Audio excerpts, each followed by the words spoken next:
Good morning students, फिर वही नई उमंग और उत्साह के साथ आपके लिए मैं 4 कंटेंट्स लेकर आया हूं जो बड़ा ही इंपॉर्टेंट है और बड़ा ही जीवन में लाभ देने वाली है, एग्जामिनेशन की दृष्टि से भी और यूं जीवन की दृष्टि से भी। पहला है कंटेंट यूनानी यात्रियों की प्रमुखता दी गई जो गलत था और उन्होंने जो भी बोला उसी को मान लिया गया। दूसरा थेलस थ्योरम, इसमें थेलस थ्योरम को के द्वारा मिड पॉइंट थ्योरम को साबित करना है हमको, यानी प्रोपोर्शनल थ्योरम के द्वारा साबित करना है मिड पॉइंट थ्योरम। तीसरा है राजाओं और राजवंशों का वर्णन अतिरंजित और अवास्तविक है। चौथा है हमारे पुराने राजाओं का। चौथा है असहयोग आंदोलन 1920 से 1922 ईस्वी में जो हुआ मेरे देश में, मेरे आजादी का मेन कारण था, कार्यक्रम उसमें क्या थे और असहयोग आंदोलन का प्रारंभ कैसे हुआ और अंत कैसे हुआ, इसके बारे में बड़ा ही डीप नॉलेज, बड़ा ही क्रिटिकल नॉलेज देंगे और ध्यान से देखिएगा, ध्यान से सुनिएगा, आपको फायदा जीवन में अवश्य होगा, चाहे आप एग्जामिनेशन के दृष्टि से या जीवन जीने के दृष्टि से। बड़ा ही जीवन को इंटरेस्ट बनाने के लिए बहुत सी बातों की जानकारी चाहिए इंसान को, क्योंकि इंसान कहा गया है कि मनुष्य न तो कि 4 दीवारों के अंदर उछलने कूदने वाला मेढक है और न गोलर के अंदर रेंगने वाला कीटाणु जो अपनी अल्प बुद्धि के क्षीण आलोक में मदमस्त बना फिरे, बाह्य जगत से पृथक रहा, अपनी संकुचित दुनिया के भव्य के उत्कर्ष का निरर्थक स्वप्न देखता रहे, या तो सभ्यता की प्रारंभिक व्यवस्था से ही दूसरे के विचारों, दूसरे जगह के दृश्यों से प्रभावित होने की आकांक्षा रखते आया है। बड़ा ही सुंदर बात है, मैंने बार बार इस बात को कहा और आपको भी अच्छा लगा होगा, तो आप भी इसको याद करिएगा और जानिएगा और सुनिएगा। आज हम ये 4 कंटेंट्स लेकर, पहला कंटेंट यूनानी यात्रियों की प्रमुखता दी गई जो गलत था, तो हम पहले इसी को पढ़कर सुनाएंगे। मेगास्थनीज का जो मेगास्थनीज जो था उसको प्रश्रय दिया गया, उसकी प्रमुखता दी गई, वो गलत था। देखिएगा, हम पढ़कर सुनाते हैं, बड़ा ही इंपॉर्टेंट लेख तैयार किए हैं। यूनान देश से आने वाले में अधिकतर तो सिकंदर के आक्रमण के समय उसके फौज के साथ आए थे, या बाद में भारतीय राजाओं के दरबार में राजदूत के रूप में नियुक्त होकर आए थे। इसमें से मेगास्थनीज और डेमाकस ही अधिक प्रसिद्ध रहे। मेगास्थनीज के मूल पुस्तक इंडिका ही नहीं, वरन उसके समकालीन अन्य इतिहासकारों की रचनाएं भी काफी समय पूर्व ही नष्ट हो चुकी थी। उसकी फटी पुरानी पुस्तकों और अन्य लेखकों की रचनाओं से लिए गए उपग्रहों और जनता की स्मृति के शेष कथनों को लेकर जर्मन विद्वान सोवामनेक के द्वारा लिखित पुस्तक के अनुवाद में दिए गए ब्यौरे को देखकर ऐसा नहीं लगता कि वे किसी जिम्मेदार व्यक्ति द्वारा गंभीरता से लिखे गए हैं। उसके कुछ उदाहरण इस प्रकार हैं। पहला, मेगास्थनीज ने एक स्थान पर कहा है कि भारत में लड़कियां 7 वर्ष की आयु में विवाह और संतानोत्पत्ति योग हो जाती थी, जो लगता है बिल्कुल गलत है। मेगास्थनीज का भारत विवरण पृष्ठ 153 से 154 पे। दूसरा, मेगास्थनीज ने दोबारा कहा है, मेगास्थनीज ने यह भी कहा है कि काकेरास के निवासी सबके सामने स्त्रियों के संगम करते हैं और अपने संबंधियों का मांस खाते हैं। इन दोनों प्रथाओं का उल्लेख हेरोडोटस ने भी किया। मेगास्थनीज का भारत विवरण पृष्ठ संख्या 40 पर। आचार्य रामदेव ने अपने ग्रंथ भारतवर्ष के इतिहास के 3 खंड में अध्याय 5 में मेगास्थनीज के लेखन के संबंध में एक महत्वपूर्ण तथ्य की ओर ध्यान दिलाया है। इसका कहना है कि मेगास्थनीज चंद्रगुप्त मौर्य के समय में यूनानी राजदूत के रूप में भारत आया था, अतः उसका पश्चिम आचार चाणक्य से अवश्य ही रहा होगा, क्योंकि वे सम्राट चंद्रगुप्त के गुरु और महामंत्री दोनों ही थे। ऐतिहासिक दृष्टि से दोनों समसामयिकता को देखते हुए ऐसा सोच लेना स्वाभाविक ही है कि तत्कालीन भारतवर्ष के संबंध में इन दोनों विद्वानों ने जो कुछ भी लिखा होगा उसका बेहद समानता होगी, किंतु मेगास्थनीज के विवरण चाणक्य के अर्थशास्त्र से भिन्न ही नहीं विपरीत भी है। यही नहीं, मेगास्थनीज के विवरणों के चाणक्य का नाम कहीं भी नहीं दिया गया है, यह भी संदेह का विषय है और बड़ा ही अचंभित करने वाला विषय है। जो दोनों बातें कहा गया है वो समझ से परे लगता है, क्योंकि हमारे आर्य का कहीं भी वर्ण मांसाहारी के रूप में नहीं हुआ है। वे लोग भले आक्रांता लोग आए और वो मांस खाते थे, उसके पहले हिंदुस्तान में न आर्य कभी खाए, न महाभारत काल में, न सतयुग में, द्वापर में, न त्रेता में, न द्वापर में, न कलयुग द्वापर में तक तो मांस का कोई बात ही नहीं आता है। खैर, उस सब बातों को हम आगे नहीं लेते हैं। दूसरा टॉपिक पर चलाते हैं।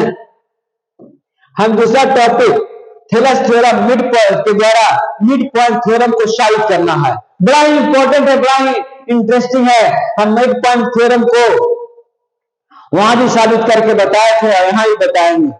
Prove that a line segment joining the mid point upon the two sides of a triangle in a parallel to the third side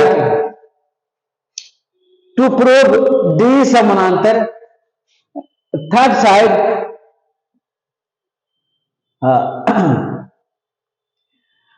mid point theorem है। लेट मान लेंगे मैंने किसी त्रिभुज की दो भुजाओं को मिलाने वाले या मध्य बिंदु को मिलाने वाले रेखा तीसरी भुजा समानांतर होती है और आधी भी होती है, लेकिन यहाँ सिर्फ समानांतर साबित करना है, यहाँ सिर्फ समानांतर साबित करना।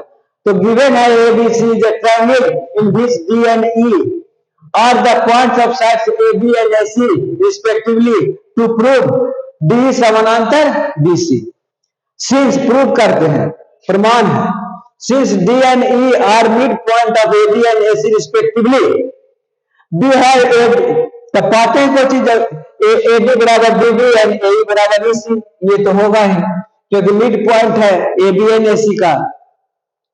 और AB बटा BD बराबर 1 हो जाएगा और AE बटा AC बराबर U, इसलिए दोनों इक्वल हो गया और दोनों इक्वल प्रोपोर्शनली जो ही इक्वल होगा तो थेलस थ्योरम का विपरीत कन्वर्स ऑफ थेलस थ्योरम से रेखाएं समानांतर होगी, इसलिए ये इक्वल हुआ, प्रोपोर्शनली इक्वल होता है, इसलिए हेंस डी समानांतर BC by converse of Thales theorem. बड़ा ही इंपॉर्टेंट है, बड़ा ही इजी तरीके से प्रूफ होता है। अब अगला कंटेंट्स आता है यूनानी यात्रियों, राजाओं और राजवंशों का वर्णन अति रंजित और अवास्तविक था कि नहीं था, बड़ा ही संदेह वाला विषय है और इसको हम बड़ा ढंग से एक नोट्स तैयार किए हैं, उसको पढ़कर बताएंगे। महाभारत युद्ध के 200 से 250 वर्ष के बाद ही भारत के केंद्रीय सत्ता हस्तिनापुर से निकलकर मगध राज्य में चली गई थी, यानी दिल्ली से निकलकर मगध में पाटलिपुत्र की ओर चली आई थी और मगध ही गद्दी पर एक के बाद दूसरे वंश का अधिकार होता चला गया। इन सभी वंशों राजाओं की सूची वायु पुराण, ब्रह्म पुराण, मत्स्य पुराण, विष्णु पुराण, श्रीमद् भगवत गीता पुराण, मध्य भगवत पुराण आदि पुराणों में मिलती है। साथ ही कलयुग राज वृत्तांत और अवंती सुंदरी कथा में भी इन राजवंशावलियों का उल्लेख किया गया है। इन सभी ग्रंथों में वर्णित राजाओं का नाम तथा उसकी आयु और राजकाल में कहीं कहीं परस्पर अंतर मिलता है। अंतर मिलता है इसका ही मतलब नहीं है कि वे नहीं थे, अंतर तो थोड़ा बहुत रहेगा, उसमें हम लोग रिसर्च के थ्रू ठीक करेंगे, किंतु यह अंतर ऐसा नहीं है कि जिसे ठीक न किया जा सके। जबकि जोन्स आदि ने इसके संबंध में पूर्व विवेचना किए बिना ही निम्नलिखित कारणों से उन्हें अतिरंजित, अविश्वसनीय, अवास्तविक कहकर नकार दिया है। सभी राजवंशों का अंत लगभग समान रूप से हुआ। दूसरा, एक ही राजा के अलग अलग पुराणों में नाम अलग अलग है। तीसरा, राजाओं के आयु और राजवंशों के राज में भी राजबुद्धि बहुत अधिक दिखाई गई है। अब सभी राजाओं का अंत लगभग समान रूप से हुआ है, इसके बारे में कुछ हम पढ़ करके समझाते हैं, बतलाने की कोशिश करते हैं, आपको जिज्ञासा का कुछ जगाने की कोशिश करते हैं। महाभारत के बाद मगध के प्रथम राजवंश बृहद्रथ के पुत्र विहीन अंतिम समरेश रिपुंजय, जो 50 वर्षों तक आसक्त रहकर राज चलाता रहा था, को उसके मंत्री ने मारकर राजगद्दी अपने पुत्र को दे दिया। पहला कहानी खत्म। अब दूसरी कहानी की ओर। दूसरे राजवंश प्रोद्योग के अंतिम राजा नंदीवर्धन को काशी के नरेश शिशुनाग ने मारकर गद्दी हथिया ली। फिर अगला नंद वंश का अंतिम राजा को चाणक्य ने मरवाकर चंद्रगुप्त मौर्य को गद्दी दिला दी थी। मौर्य वंश का अंतिम शासक बृहद्रथ, जो 87 वर्ष तक राज करते रहने के कारण अत्यंत असक्त, दुर्बल और अकुशल हो चुका था, को उसके सेनापति पुष्यमित्र ने मारकर गद्दी पर अधिकार कर लिया। पुनः पुष्यमित्र के वंश श्री विहीन अंतिम राजा देवहूति को उसके मंत्री ने मारकर कन्नौ वंश का शासन स्थापित किया। इस वंश का अंतिम राजा सुशर्मा को उसके सेवक श्रीमुख ने मारकर राज संभाल लिया। आंध्र वंश के अंतिम राजा चंद्रश्री और बाद में उसके पुत्र को मारकर आंध्र वृत्र वंश अर्थात गुप्त वंश के चंद्रगुप्त प्रथम ने सत्ता संभाल ली। इस प्रकार अब उसने संदेश नहीं कि उक्त सभी राजवंशों का अंत अंतिम राजा को मारकर ही किया गया, किंतु इसका अर्थ यह नहीं हो सकता कि ये सब वृत्त झूठे हैं। यह भी उल्लेखनीय है कि एक दो को छोड़कर अधिकांश राजाओं की मृत्यु का कारण उसकी दुर्बलता, निष्क्रियता रहा है, जो कि राजाओं के लिए विनाशकारी होता है। ये तो जरूरी है, राजा है तो नरमी नहीं चाहिए, उसमें राजा को गर्म होना चाहिए और व्यापारी को नरम होना चाहिए, प्रशासन को भी गर्म होना चाहिए, तभी चलेगा, नहीं तो नहीं चलेगा। अब एक ही राजाओं का अलग अलग पुराणों में अलग अलग नाम दिए गए हैं, वो अगले एपिसोड में बताएंगे। इन सारे राजाओं का मौत या तो कमजोरी के कारण हुआ या वो प्रजा के सामने सही रूप से नहीं कर रहे, इसके कारण हुआ, लेकिन इससे यह साबित नहीं होता कि राजा राज नहीं किए थे, राज किए थे, उसमें संदेह की कोई बात नहीं है। अब अगला हम ये खत्म कर चुके। अब असहयोग आंदोलन में 20 से 22 तक हुआ, उसमें कार्यक्रम क्या थे, असहयोग आंदोलन में क्या क्या कार्यक्रम रखा गया था, असहयोग आंदोलन का प्रारंभ कैसे हुआ और उसका अंत कैसे हुआ, आज हम बताने में बड़ा इंपॉर्टेंट है। उसके बारे में भी मैं नोट्स जो तैयार किया हूं, बड़ा ही पढ़ करके किताबों को ज्ञान हासिल करके मैंने तैयार किया है, आपके लिए तैयार किया है। यदि ये नोट्स आपके जीवन में जरा भी फायदा करता है तो मेरा जीवन धन हो जाएगा। गांधी जी का रॉलेट एक्ट के एवं मॉन्टेग्यू चेमफोर्ड के सुधार से बड़ा आघात लगा। अब गांधी जी के समझ में आ गया कि अंग्रेज भारतीयों को मात्र बहला रहे हैं, वे भारत को किसी भी प्रकार के सुविधा प्रदान नहीं करने जा रहे हैं। क्योंकि गांधी जी प्रथम विश्व युद्ध में भी अंग्रेज से बात किए थे, अंग्रेज ने बात कहा था कि जब मैं इस प्रथम विश्व युद्ध जीत जाऊंगा तो तुम्हें वापस अपना राज दे दूंगा। लेकिन कोई जीतने के बाद कोई कुछ करता है, नहीं करता, वो और आगे रॉलेट एक्ट ला दिया, काला कानून ला दिया। और रॉलेट एक्ट के विरोधी में यह असहयोग आंदोलन शायद चालू हुआ। 1919 में ईस्वी तक मुसलमान भी अंग्रेज के खिलाफ हो गए थे। मुसलमानों के खिलाफत कमेटी का गठन कर खिलाफत आंदोलन शुरू किया। इस आंदोलन को उन्हें कांग्रेस का सहयोग मिला। कहने का आशय यह है कि हिंदू और मुस्लिम पुनः एक हुए। अब गांधी जी ने अंग्रेजों के खिलाफ असहयोग आंदोलन चलाने का निश्चय किया। सितंबर 1920 कलकत्ता में कांग्रेस के विशेष अधिवेशन बुलाया गया। इस अधिवेशन में गांधी जी ने असहयोग आंदोलन का एक प्रस्ताव रखा, जबकि देशबंधु चित्तरंजन दास एवं मदन मोहन मालवीय ने इस प्रस्ताव का विरोध किया, किंतु मोतीलाल नेहरू एवं अली बंधुओं के समर्थन से प्रस्ताव को पारित हो गया।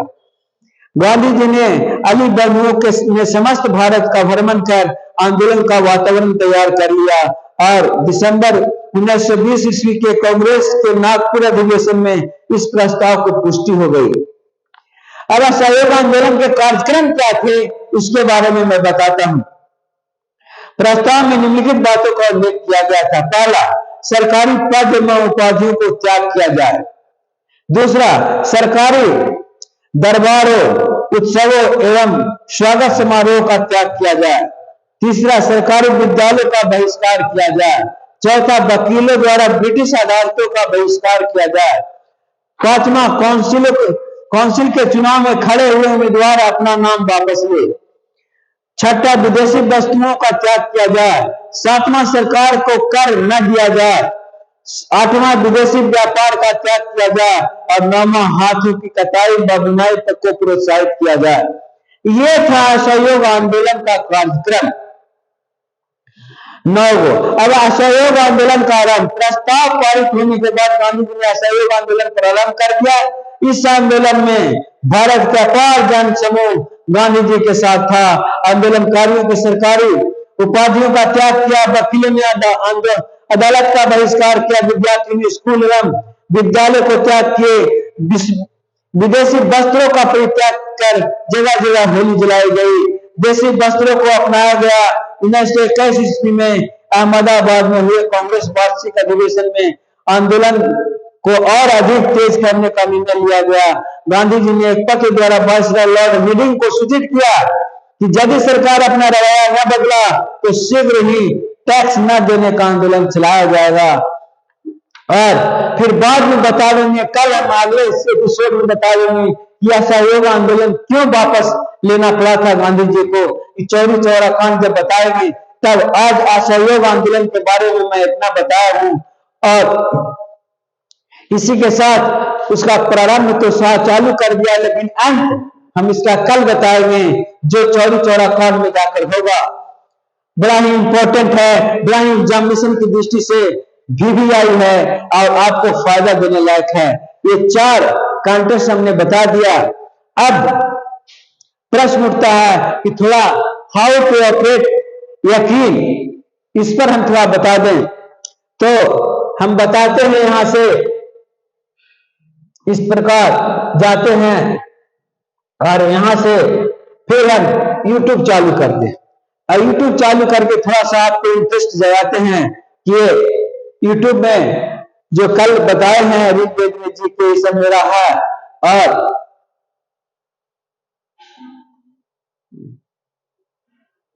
देखिए एक ये वाला मेरा अपना आलू का फोटो है, इसमें शूट किए हैं इस प्रकार, बड़ा ही सुंदर है दृश्य।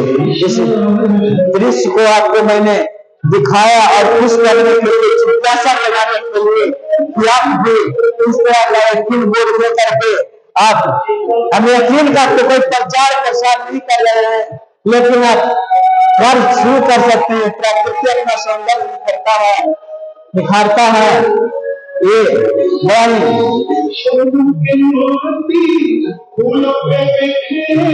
ऐसे ही आशिक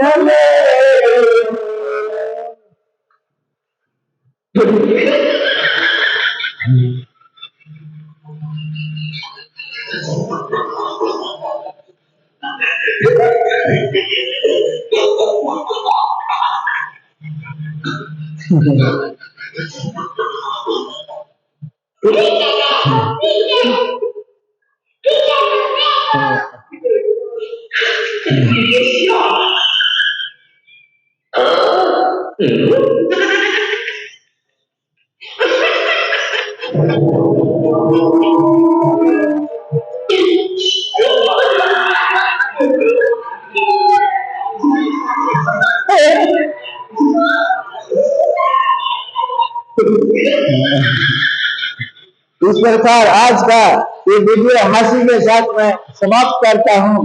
जय हिंद, जय भारत।